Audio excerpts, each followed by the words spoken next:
Hello YouTubers, this is the one and only Sonic Ranger, and this is Spider-Gwen of the brand new Build-A-Figure wave of Marvel Legends under the title Absorbing Man. So taking a look on the side of this packaging, we've got a nice beautiful artwork of Spider-Gwen in a nice high-flying pose. On this side here, we've got her counterpart to using the same card back.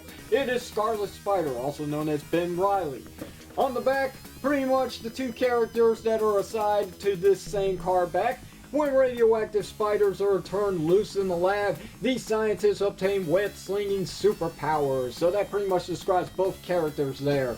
So, we've got Spider-Gwen here, we got Ben Reilly right here under the title Spider-Man, which is incorrect. Anyway, down below, we've got to look at all the figures of this wave that are required to build Absorbing Man. Well, except for one, which is Spider-Gwen, the one I'm reviewing today. She comes with a wrecking ball, not really a Build-A-Figure piece to Absorbing Man, so it really doesn't count. So really, in all honesty, if you don't need Spider-Gwen, you just needed 6 other figures to build Absorbing Man, if you so choose.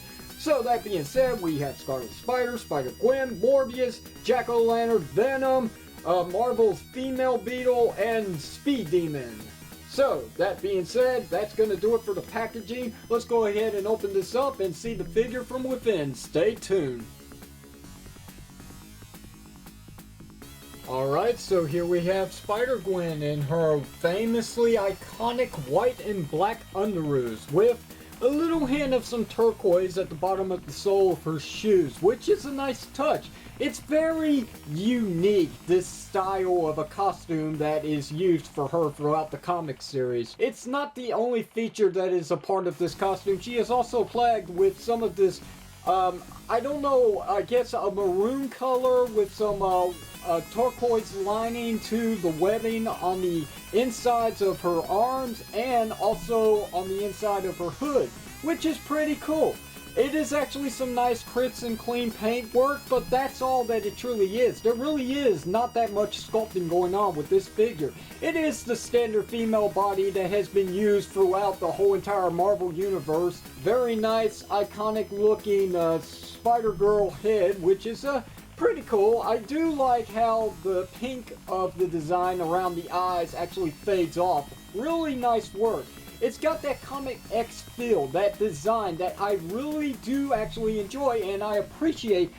It's really that cool of a design. I cannot believe how much I really like this suit. Spider-Gwen is absolutely no dropout when it comes to articulation. You think she would actually have some hindrance at the head, but that is not the case. Watch for an example when I go through the articulation. It consists of a ball jointed head. It pivots up and down as well because it's also got a joint on the neck.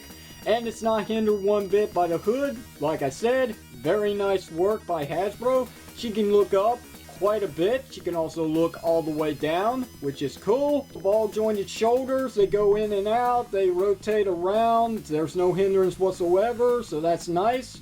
We've got a single jointed 90 degrees elbow joint. We've also got rotation at the elbow. Her hands feature a rotation. They also fold in and out because they've got that nice joint. She's got upper joint movement right here, which can also rotate around a complete 360 if you so choose. Her legs are ball jointed, going up about that high. Going down, not so much. They do go in and out. And they do have quite the stance and split. There's also thigh rotation, double jointed knees. Her calves have rotation as well. And last but not least, her feet have quite the pose, going up, down. They do rotate around, and there's also that beautiful ankle rocker pivot. So that is nice.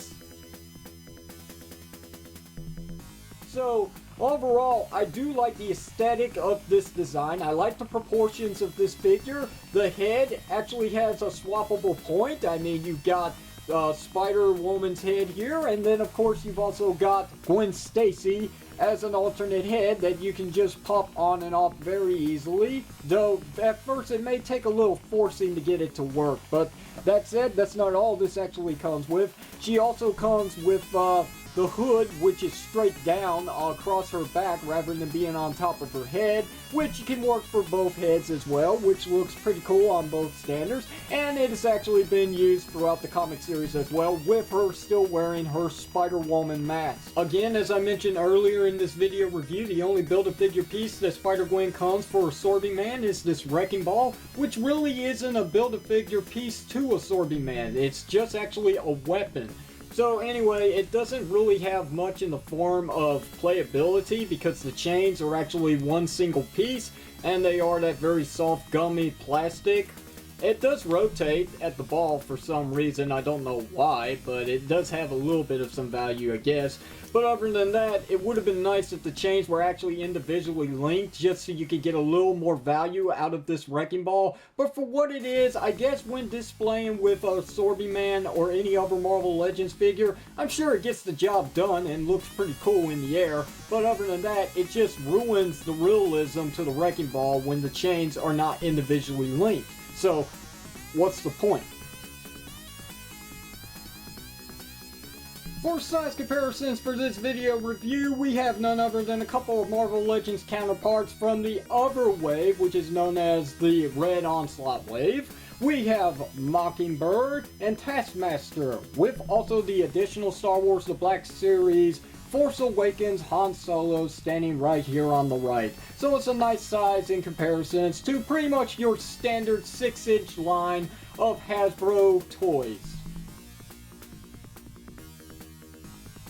Alright, so here's my overall thoughts on Spider-Gwen. It is definitely a nice figure. While there's not much detail in the form of sculpt, I gotta say the paint job is definitely worth the value. There are some things about it though that I will say does need a little bit of improvement when it comes to a massive release figure, like the fact that most figures that are seen these days have some flaws on the paint job, like the job of the web lining can be a bit troublesome, and also with the fact that there can be some paint bleeding throughout the whole entire body sculpt.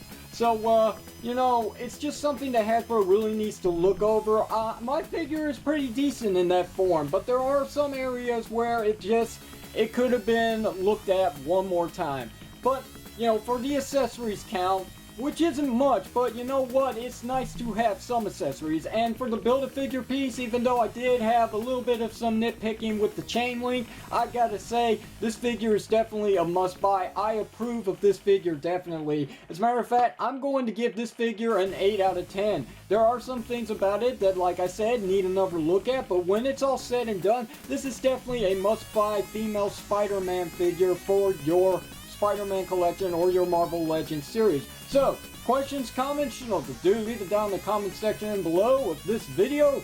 If you liked this video review, would you hit the thumbs up? If you didn't like it, would you hit the thumbs down? It's your choice. If you haven't already, please subscribe to this channel for more video reviews from yours truly, just like the one you're viewing today. And this is the one and only Sonic Ranger signing out. Thanks for watching this video review, and I will see you whenever you see me.